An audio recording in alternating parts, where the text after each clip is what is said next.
इतिहासाचा तास असेल तर तुमचं लक्ष त्या शिकवणाऱ्या शिक्षकाकडे लागेल का, हो किंवा नाही?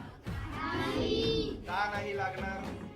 कारण कोणाचं डोकं जर दुखत असेल तर आपलं सर्व लक्ष जे आहे त्या डोकेदुखीकडे केंद्रित होतं आणि समोरचं कोण काय अध्यापन करतंय आपल्या लक्षात येतं.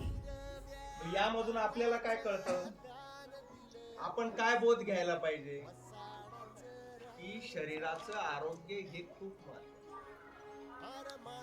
मग या आरोग्यासाठी आपण नुसतं वैद्यकीय क्षेत्रावर अवलंबून राहायला पाहिजे, डॉक्टरावर अवलंबून राहायला पाहिजे का आपलंही काही स्वतःचं कार्य आहे आपल्या प्रती? असं म्हणायचं मी करू शकते, असं म्हणायचं. आत्मविश्वास ही कोणतीही गोष्ट एकदा केली म्हणजे झाली नाही, प्रयत्न केल्यावरच होतो. कधी आपल्याला ते अहंकार ठेवायचा नाही. सरांनी सांगितलं की शिवाजी महाराजांनी अशा महापुरुषांनी जे केलं त्यांनी आपला अहंकारावरच नाही केलं, आपल्या ध्येयावर केलं. सांगितलं की मुलांना अशी व्हेरी गुड. त्याच्यासाठी तुला एक आणखी करायचंय. तुला जर वाटलं कोणी मित्र असं करतोय लगेच सुंदर सरांना सांगायचं आणि लगेच माझी सरांना सांगायचं. आणि लक्षामध्ये हा पुढचे मुद्दे घ्या.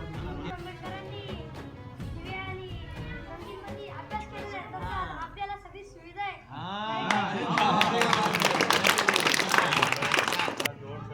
साहेबांनी या ठिकाणी आपल्याला खूप छान मार्गदर्शन केलेलं आहे. मी साहेबांना सांगू इच्छितो की आमची चिमुकली जिल्हा परिषद शाळा जे आमच्याकडे विद्यार्थी आहे हे फक्त अशी वरचे नाही, हे पूर्ण खालचे सर्व विद्यार्थी. कारण जर आता सरांनी सर्वे केला होता सर, प्रत्येक दरवर्षी वांगी गावातून कमीत कमी 35 लाख रुपये बाहेर चाललेले. 35 लाख रुपये. आपले जे विद्यार्थी आहे, आपण आम्ही गरीब कुटुंबातूनच आलेलो आहे, आपण खूप श्रीमंत नाही, परंतु शिकायची जर इच्छा असेल तर आपण कुठेही शिकू शकतो. तर सरांनी खूप छान ही माहिती सांगितलेली आहे. जसे महापुरुषांचे आपल्याला उदाहरणं दिलेले, त्या काळात आपले भारतरत्न डॉक्टर बाबासाहेब आंबेडकर यांनी कसा अभ्यास केला, रात्रीचे घरात लाईट सरांनी खूप सुंदर असं मार्गदर्शन केलेलं होतं.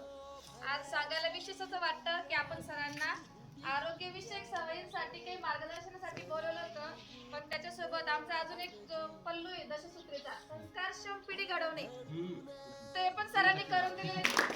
आरोग्य तर आपल्याला गरजेचं आहेच, आरोग्याशिवाय तर पर्याय नाही, पण याचे संस्कार आहे हे पाठ्यपुस्तक.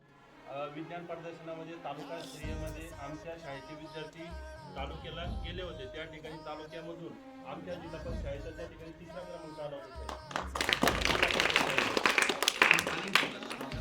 मागच्या